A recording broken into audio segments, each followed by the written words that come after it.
Hello, my name is Jessica Millar, and my book review is A Lesson Before Dying by Ernest James Gaines. Ernest James Gaines was born January 15, 1933, on River Lake Plantation in Oscar, a small town in Point Coupe Parish near New Roads, Louisiana. The oldest of 12 children, he was raised by his great-aunt Augustine Jefferson, who provided the inspiration for Miss Jane Pittman, as well as other strong black female characters, such as Miss Emma and Tanta Lou in A Lesson Before Dying. Gaines' birthplace serves as the model for his fictional world of Bayonne and St. Raphael Parish. A recurring theme throughout Gaines' fiction is the search for dignity and masculine identity in a hostile racist environment. During the 1960s, at the height of the Black Arts Black Power movement, Gaines was severely criticized by Black Power advocates for refusing to become emotionally involved in the civil rights movement.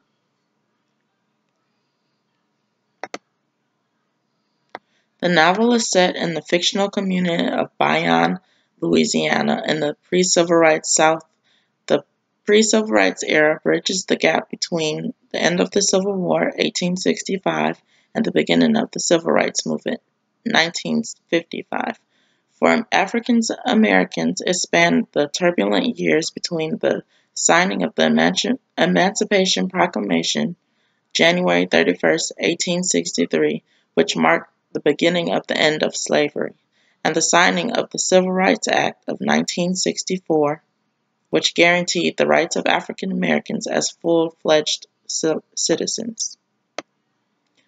The novel opens with a courtroom scene as the narrator, later identified as Grant Wiggins, a black teacher at a local plantation school. He recounts the trial of Jefferson, a 21-year-old uneducated black man accused of robbery and murder.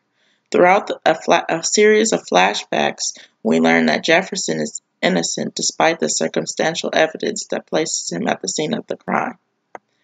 Jefferson claims he is innocent of the crime. He says he was on the way to a bar but changed his mind and decided to tag along with two men who were on their way to the liquor store. Upon arriving there, the men began arguing with the store owner, and a shootout ensued. The store owner and the two men died, and Jefferson remained at the scene of the crime. He was arrested and tried for murder. Jefferson's lawyer argues in court that Jefferson is nothing but a poor fool, hardly more worthwhile than a hog, and therefore incapable of plotting such a scheme. The jury quickly brings back a guilty verdict. Grant Wiggins and Jefferson are the novel's dual protagonists. Grant Wiggins and Jefferson are both considered protagonists in the story.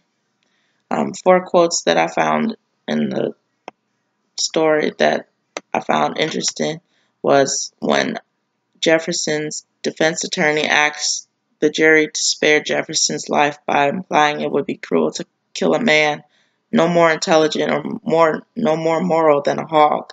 He says, "What justice would there be to take this life, justice?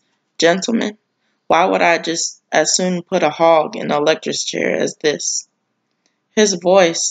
He voices the ugly belief held by many that blacks are animals. Jefferson becomes haunted by the idea and begins acting like a hog, angrily refusing to talk and rooting through his food. Miss Emma realizes the impact the attorney's words have on Jefferson and makes it her business to ensure Jefferson dies like a man, not like an animal. When Jefferson decides to die with dignity, he shakes off the jeering stereotypes pinned on him by whites. Furthermore, because the attorney expressed the stereotypes about blacks held by many whites, when Jefferson acts nobly, he acts on behalf of an entire oppressed community. And this is very important because it's in chapter 1 in the beginning of the story, and we're just learning about everything that's happening to this man. And to be thrown in jail and to be called an animal is the worst feeling in the world. So the second quote comes from Matthew Antoine Grant's primary school teacher. He was a defeated and bitter man whose attitude affected Grant's perception of Southern society. In Chapter 8, Grant recalls visiting Antoine on his deathbed and hearing him say these words, "It doesn't matter anymore. Just do the best you can, but it won't matter." Grant thought he could change things for the better through his teaching, and Antoine disagreed, saying even Grant's best efforts would fail. And I have been in a situation where people have told me that you can try your best, but it won't be good enough.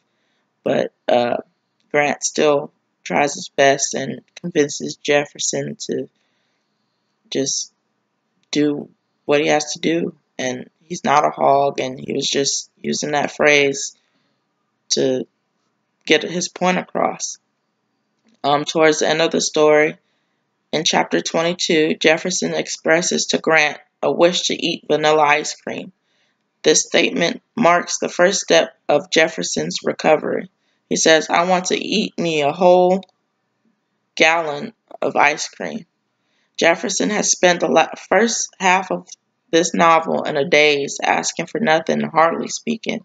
He's expressed no personal desire, allowing people to feed him and move him around as if he was an animal, like his lawyer had called him. With the simple desire for ice cream, he begins to act like a human again, and by expressing his desire and personality. After this quote, during his visit to the jail with Miss Emma and Reverend Ambrose in chapter 24, Grant walks with Jefferson and tells him that Jefferson's death is mighty important. Grant knows that his community will remember the execution for a long time, and that Jefferson's final moment will have a powerful impact on many people. He says, "I want you to show them the difference between what they think you are and what you can be." He wants to make that impact a good one, and he asks a very difficult thing of Jefferson, to die with absolute dignity. And this would be hard to do, but this story has made me realize that we live in a completely different time, and it would be so hard to go back and to live what Jefferson lived, and to be his lawyer, Grant, and to be the family of Jefferson, and just to endure all this pain knowing that he was innocent, and it was just a black man's word against a white man's word. And even in today's society, it's always a black man's word against a white man's word, and sometimes the outcome is the same. So thank you.